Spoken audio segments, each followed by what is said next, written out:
and empathy in the world for the committee staff, because I know what it's like. Wow. Yeah. You're not going to be calling them when you have your own committee. Leave them alone. I know there is that. I understand the urge to be like, okay, what's going on? What's going on? Council members, we are now live on YouTube. Oh, thank you. Sean, does that mean we are good to go? It'll just take one more moment for YouTube to get fully up and running. We're going live, so I just wanted to give you a warning, but it'll take me a moment and I'll let you all know. Thank you. Thanks, Sean. And good morning, Brianne. Good morning.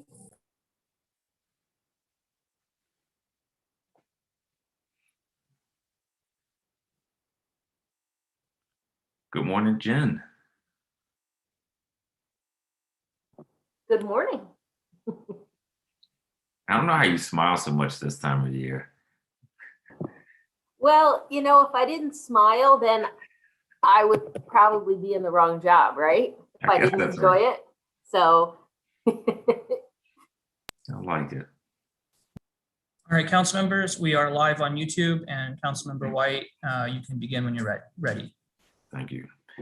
Well, good afternoon. I'm Robert White, council member at large and chair of the Committee on Government Operations and Facilities. Today is Thursday, July 1st, 2021, and we're meeting virtually on the Zoom platform.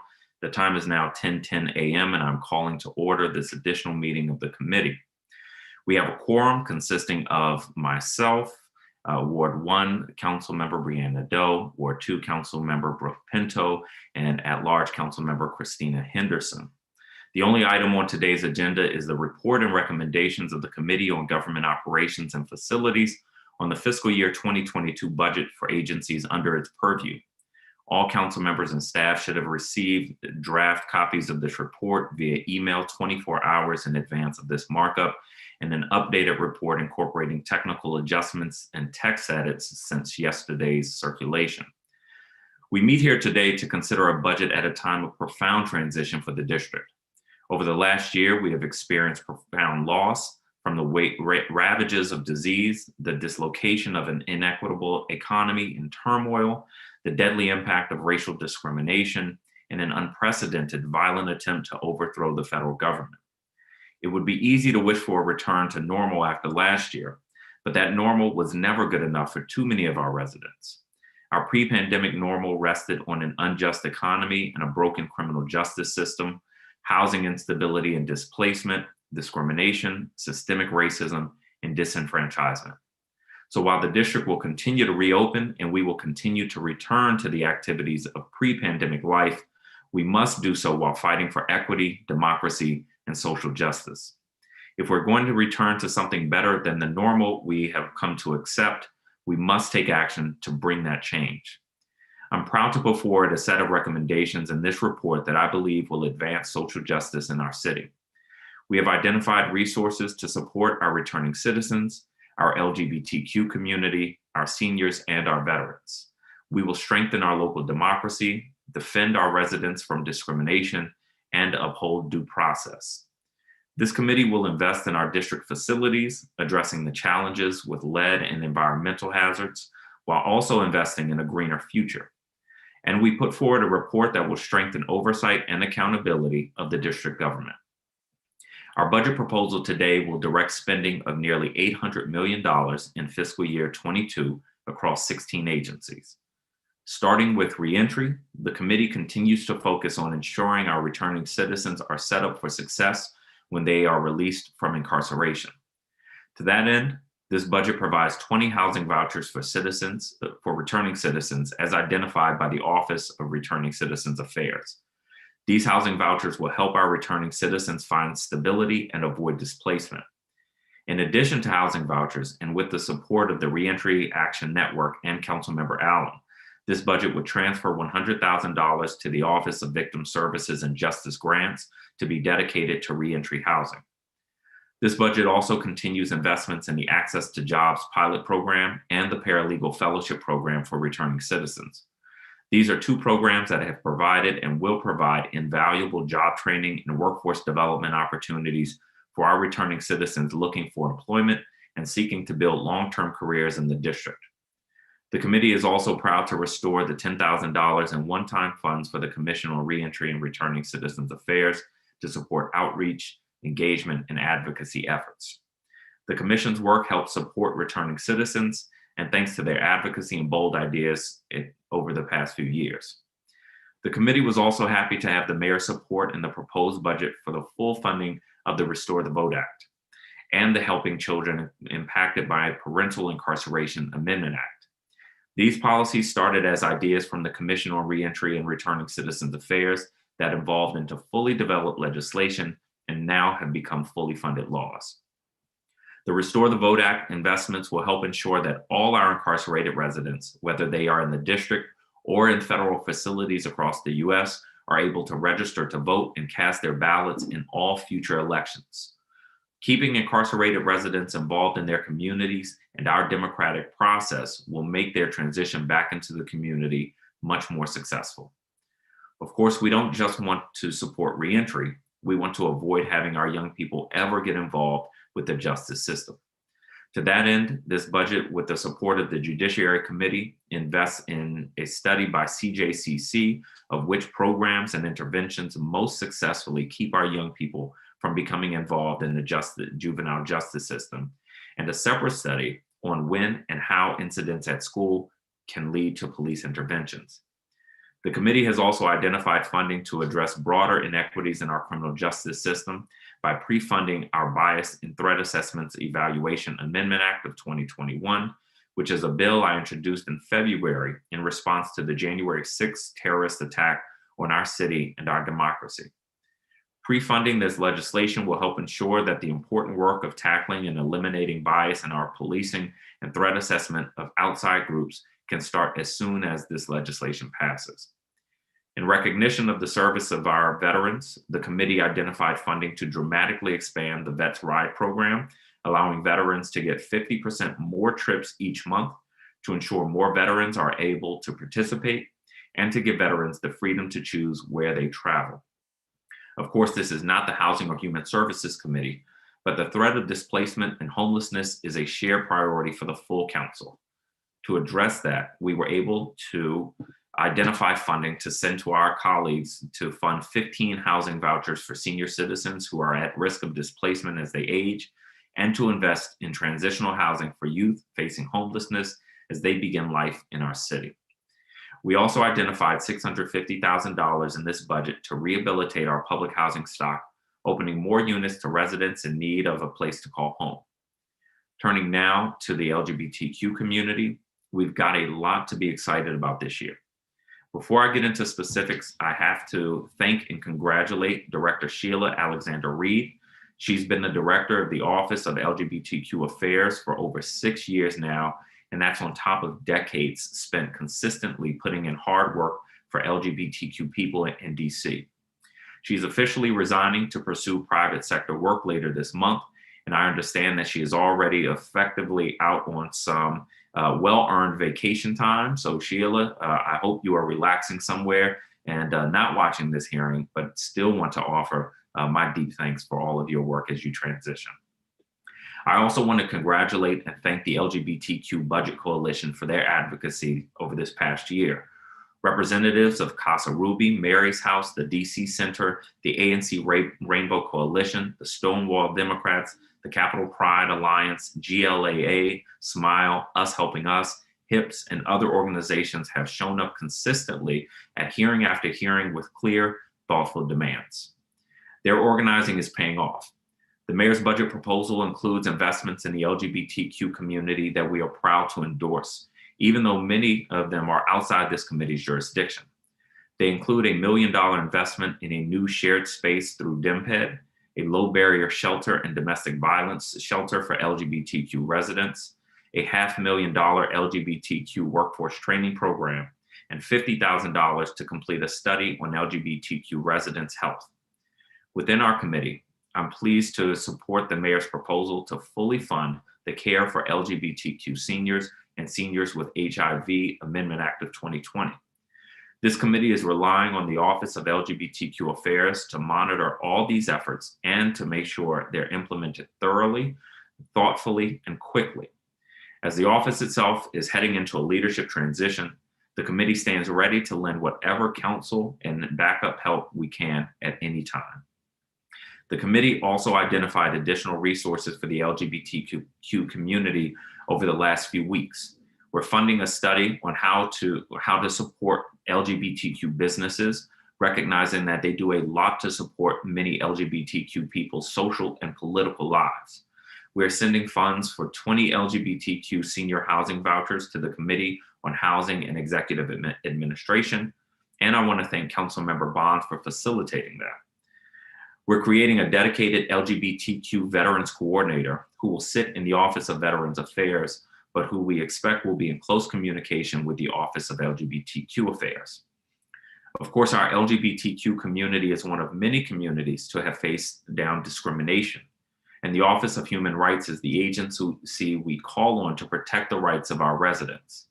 As members of this committee, we are well aware that we've been hearing concerns about the Office of Human Rights backlogs over many months.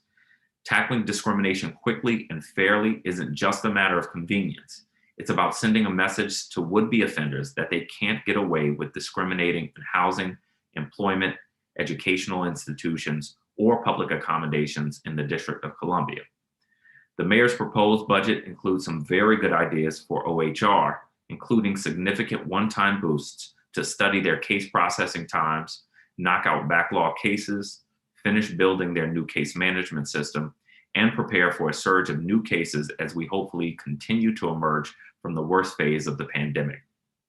But reading the mayor's proposal, I was concerned that after these one-time actions, we need permanent solutions. The committee's proposal will help permanently clear some choke points in the enforcement pipeline by adding a new investigator, a new enforcement manager, and a new attorney advisor to the Office of Human Rights, and to make sure all our investments in OHR are having the desired effect of helping victims of discrimination vindicate their rights. I'm proposing a BSA subtitle to install an FTE who will help report out detailed quarterly statistics on the flow of complaints and resolutions. It's especially important to get OHR running smoothly because the council keeps entrusting them with additional important responsibilities. This year, Councilmember Allen and the Committee on Judiciary and Public Safety are sending us funds for OHR to help fully implement the Bella Evangelista and Tony Hunter Panic Defense Prohibition and Hate Crimes Response Amendment Act of 2020, including its expansion of the definition of places of public accommodation where discrimination is prohibited. We're very grateful for that support. The Office of Administrative Hearings is another agency within our committee that has faced case backlogs. We are proud to support the mayor's proposal to add 4 new employees to the office to speed up the flow of cases. For our part, the committee has identified funding for a 5th new full-time employee at OAH to staff the Resource Center, which is a critical tool in helping residents, especially those without legal counsel, navigate often complex OAH appeals processes. As the public health emergency forced OAH to shift its operations to a fully remote status, the Resource Center proved to be an invaluable asset in helping litigants with filing their appeals and even connecting them with legal counsel. This budget proposal identifies funding to strengthen our advisory neighborhood commissions, funding a strategic plan process to help get the Office of the Advisory Neighborhood Commissions on track with implementing existing resources for our commissioners and setting the path forward for future expansions of services.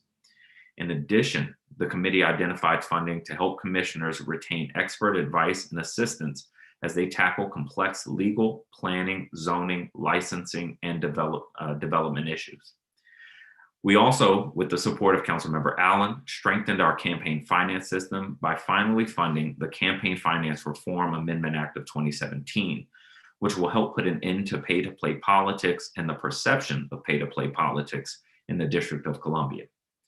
The Office of Contracting and Procurement, or OCP, has been extraordinarily busy since the onset of COVID-19 and has worked to procure the vital supplies and equipment necessary to protect government employees, provide resources to the public and area hospitals, and stay ahead of the district's needs as we continue to battle the virus. The agency has spent hundreds of millions of dollars since March 2020, but due to the use of emergency procurement procedures, the Office of Contracting and Procurement's activities have been less transparent than usual as a result. Emergency procurement does not permit the same level of oversight by the council, nor the same level of competition. To address these issues, the committee's report includes a proposed Budget Support Act subtitle that would require OCP to provide an accounting of the use of emergency procurements and report to the mayor and the council within 90 days of the end of the public health emergency. This budget also supports the Contract Appeals Board with one-time funding to complete the digitization and archiving of all case files at the CAB, ensuring that the CAB keeps making progress on being a leader in technology and transparency. The committee funded CAB's initial estimate of this work in the FY20 budget, but the project proved to be larger than expected. The committee is committing additional funding in FY22 to complete the project, and so CAB's entire body of work will be accessible to the public in their website database.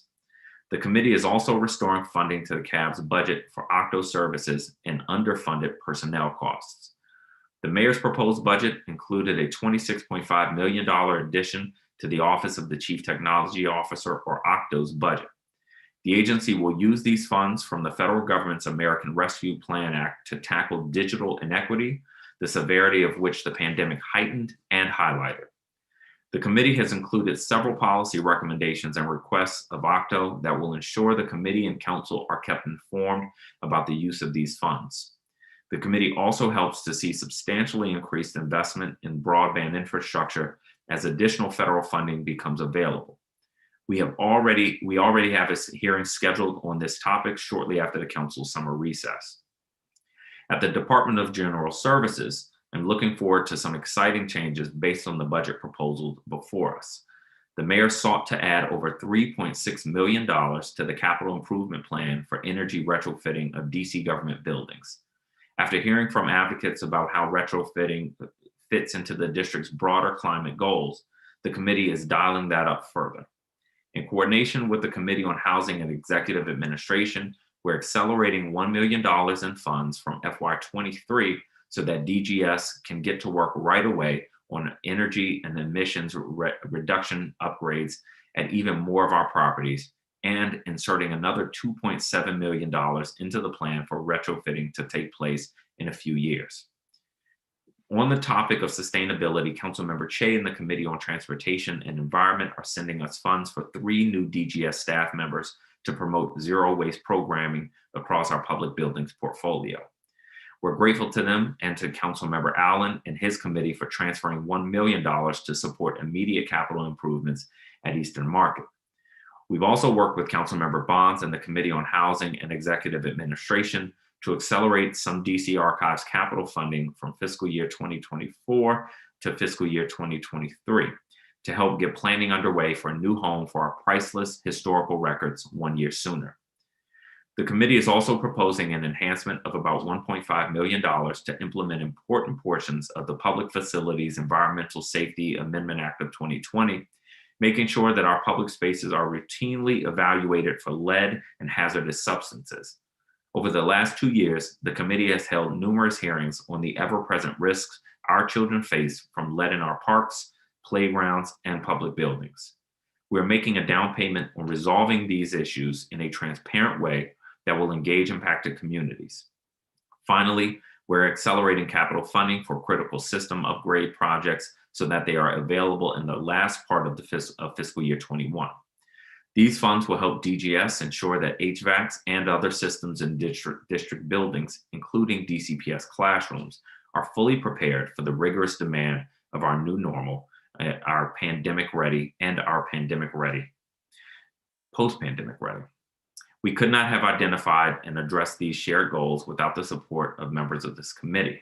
So I do want to thank my colleagues, Ward 1 Councilmember Brianna Nadeau, Ward 8 Councilmember Treon White, who has joined us, Ward 2 Councilmember Brooke Pinto, and my at-large colleague, Councilmember Christina Henderson. I will now open the floor to discussion on the report and recommendations of the Committee on Government Operations and Facilities on the fiscal year 2022 budget. Is there any discussion on the report? I did not see the order. I saw Councilmember Nadeau first. So Councilmember Nadeau. We're all here for the long haul, so it hardly matters. That's right. Thank you, Chairman. Thank you for all the work you and your outstanding staff have done to produce this committee budget report. I want to start by thanking you for your investments in our LGBTQ residents, seniors, and returning citizens, some of our most vulnerable residents, and your steadfast commitment to them makes me proud to be part of this committee. For the past year, also, advocates have expressed concerns about prolonged wait times for issue resolution as the Office of Human Rights continues to experience a backlog of cases. You mentioned this in your statement. And last year, through the efforts of several committees, we were able to identify funding for additional FTEs at OHR. To date, the vacancies remain unfilled and there continues to be a need for additional FTEs. So I really want to thank you for your diligent efforts to provide OHR with the necessary resources and funding for 5 additional FTEs on a recurring basis. And I'm especially pleased that 1 FTE will be solely dedicated to tracking and reporting data on the backlog. This constituent requests and public witness testimony revealed an urgent need for dedicated advocate on behalf of the LGBTQ+ and veteran community. Veterans are in urgent need of city services, and minority veterans in particular. I'm appreciative that this committee heeded those requests to provide representation for federal veterans seeking federal benefits. And this is in addition to the mayor's proposed FTE to fill a veteran service officer vacancy. I remain proud to have joined you in introducing the Advisory Neighborhood Commissions participating in Planning Amendment Act of 2018. And I recognize there are many supports needed for ANCs, but as a ward council member and former ANC myself, I've definitely seen the disparities between commissioners and developers. I know you're going to keep working with us in FY23 to fund the investments to assist with that. And in the meantime, I appreciate your proposal of 2 new investments to support ANCs in this FY22 budget.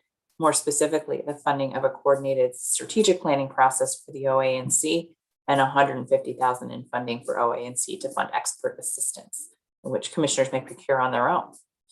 Chairperson White, I also look forward to working closely with you through July to identify additional revenue sources to fund other important pieces of this critical legislation, including addressing the pay parity affecting the early childhood educator workforce. And I look forward to voting today in support of the committee's budget report and working together to make the district an equitable place to live for all of our residents. Thank you. Thank you very much, Councilmember Nadeau. Councilmember Henderson. Thank you, Chairperson White. First, I'd like to thank you and the staff of the Committee on Government Operations and Facilities for the hard work that has gone into this fiscal year 2022 budget. I'm a firm believer that one zip code should not determine their opportunity for success. And through the budget process, we can ensure an intentional, equitable recovery for our residents because our neighborhoods are only as strong as our most vulnerable residents. I look forward to supporting the committee's recommendations today because they make vital investments in our returning citizens, the LGBTQ community, our ANCs, district facilities, and attempts to reduce lead dangers while also enhancing human rights and promoting oversight and accountability. There's a lot here, so I'm just gonna pick some highlights. One component of this report that I'm pleased about is the committee's BSA subtitle on OHR's case management metrics.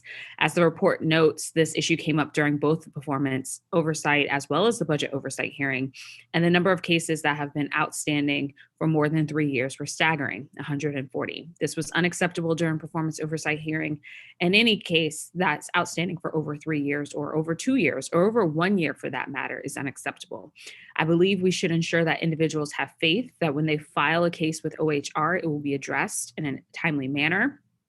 I'm optimistic that the subtitle will help us understand the reasons for the backlog, barriers to reducing the backlog, excuse me, along with providing peace of mind to our residents and workers who just want timely resolution.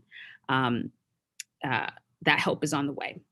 I also appreciate the investments in the LGBTQ community that is made throughout this budget. I had an opportunity to meet with the Budget Coalition as well. I fully support the BSA subtitle that examines the LGBTQ economy, challenges faced by LGBTQ LGBTQ businesses and recommendations for maintaining vibrant and diverse LGBTQ businesses in the district. This subtitle, along with investments for LGBTQ veterans, funding the Bella Evangelista and the Tony Hunter Panic Defense Act, and funding senior housing vouchers are critical to ensuring that the district maintains its leadership and reputation as a proud, inclusive, diverse, and welcoming city. I'd also like to note my appreciation for the inclusion of some policy recommendations that our offices worked on together with regard to the Office of Administrative Hearings. I look forward to reviewing the quarterly reports from OAH on measures taken to reduce their case backlog, along with results of the staffing benchmark study to determine if the agency's salaries are adequate to make the agency competitive to recruit, and if it is appropriately staffed for its ongoing caseload. OAH is an agency that is critical to our government operations for so many agencies and provides a resolution on a variety of claims. Again, our residents, businesses, and workers deserve the peace of mind of quick resolution on issues such as unemployment appeals or DCRA enforcement. There are several investments I have not mentioned in the interest of time, but please know I appreciate the hard work of the committee to ensure that our most vulnerable residents have access to quality district facilities and infrastructure, due process, and support programs. I look forward to supporting the report's recommendations. Thank you again. Thank you very much, Councilmember Henderson. Councilmember Pinto. Thank you so much, Chairman White, and for your whole staff and all of the hard work on the committee budget recommendations. I echo much of what my colleagues, Councilmember Nadeau and Henderson, mentioned and highlighted. It's really amazing how many different issues this committee touches. Of course, government operations in the name, but also our fundamental human rights and so many issues that are so important to all of us and a reflection of our city's values. And so I'm grateful for the targeted investments you've made in that effort. We know that these investments will make our budget and our city, will make our city so much more welcoming to our residents and safe. I am particularly pleased to see significant investments made to fully fund the Bella Evangelista and Tony Hunter Defense Prohibition and Hate Crimes Response Amendment Act of 2020, support for our LGBTQ veterans, providing of housing support for our LGBTQ seniors and returning citizens, providing additional resources for our advisory neighborhood commissions, and the focus on addressing the backlog of cases we've seen at the Office of Human Rights. The investments for our returning citizens will provide much needed connections and support, and I'm particularly happy to see the continued pathways to careers partnership with Georgetown University. I also really appreciate the collaboration you've made, Chairman White, with our colleagues in other committees to fund other priorities, including the Zero Waste Omnibus Amendment Act, and provide funding to retrofit district buildings to be more energy efficient. These are all extremely important steps to do our part to address the climate crisis and make our city more resilient to the effects of climate change. So I look forward to supporting the committee's budget recommendations today. And thank you again for all of your hard work, to you and your team, and for all of your leadership. Thank you. Thank you very much, Councilmember Pinto. Is there any further discussion?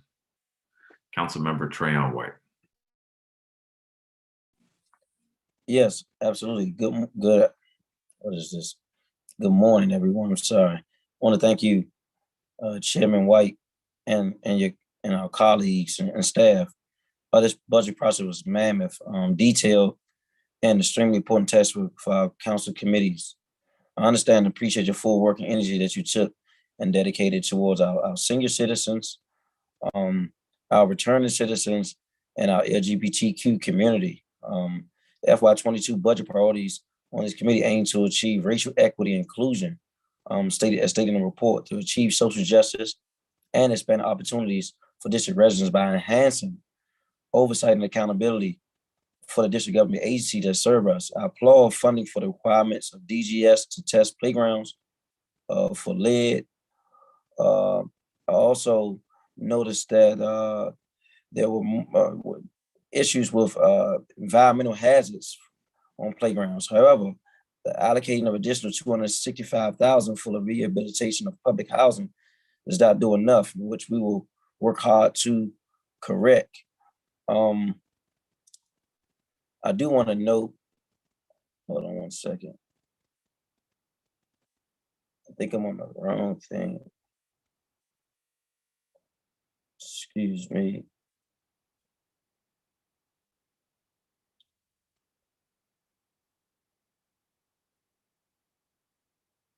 Sorry, here we go. There was additional 2.7 million for energy for retrofitting the District of Columbia buildings. I'm pleased to see the agency budget offices for returning citizens, Veterans Affairs, agencies, human rights, administrative hearings were increased to help them serve more efficiently. There are a lot of great wins in this budget. I want to thank you, Chairman White, and your team for working diligently on addressing equity also in this budget across all spectrums. I look forward to supporting the recommendations by voting yes today to the committee reports. Thank you very much. At this time, I move the report and recommendations of the Committee on Government Operations and Facilities on the fiscal year 2022 budget, with leave for staff to make technical and conforming changes and to accept any transfers of funds to the committee not already identified in the report. All those in favor, please indicate by saying aye. Aye. All those opposed, please indicate by saying no. In the opinion of the chair, the ayes have it and the motion passes. Before we conclude, I want to give my deepest thanks and gratitude to my committee team, Sean Hilgendorf, our committee director, Kirti Suri, our deputy committee director, Estelle Mitchell, legislative counsel, and Sean Cuddy-High, legislative counsel. This team has had very little sleep over the past several weeks and have steered our work expertly, and I really owe them a great gratitude. I also would like to acknowledge the work of a group of people who really went above and beyond to make this budget possible. In the Council Budget Office, I would like to thank from the bottom of my heart, Jen Budoff, our budget director, for her leadership, experience, and calm through these difficult days. Errol Spence, our budget analyst for this committee, who worked closely with my team through very long hours, over weekends, late into nights, and early morning hours, balancing and rebalancing spreadsheets until everything fit together. Ann Phelps, our budget counsel and senior advisor, whose role far exceeds her title and who somehow wrangles the largest and most complex bill we consider each year, the Budget Support Act. And Joe Wolf, our senior capital budget analyst, whose careful analysis of the capital budget was again instrumental to the committee this year. In our general counsel's office, I would like to thank Nicole Streeter, our general counsel, who always stands ready with advice and guidance as we navigate difficult challenges. Valerie Nadal, the committee's assistant general counsel, whose careful review and thoughtful discussion of the committee's legislative proposals immeasurably strengthened our work. And finally, I'd like to thank Jamie Lanthian, the fiscal analyst assigned to our committee in the Office of the Chief Financial Officer, who had to work incredibly quickly to produce numerous cost estimates for bills and proposed Budget Support Act subtitles. There are so many people that have helped this committee. I also want to thank the public witnesses who testified to help us strengthen our process and who really, I hope, see their work as instrumental to the work that we do on your behalf. Again, I want to thank my colleagues, the committee members who have invested a lot of time and energy in this committee, in addition to other committees. With that, the business before this committee is concluded. The time is now 10:43 a.m. and this additional meeting of the Committee on Government Operations and Facilities is adjourned.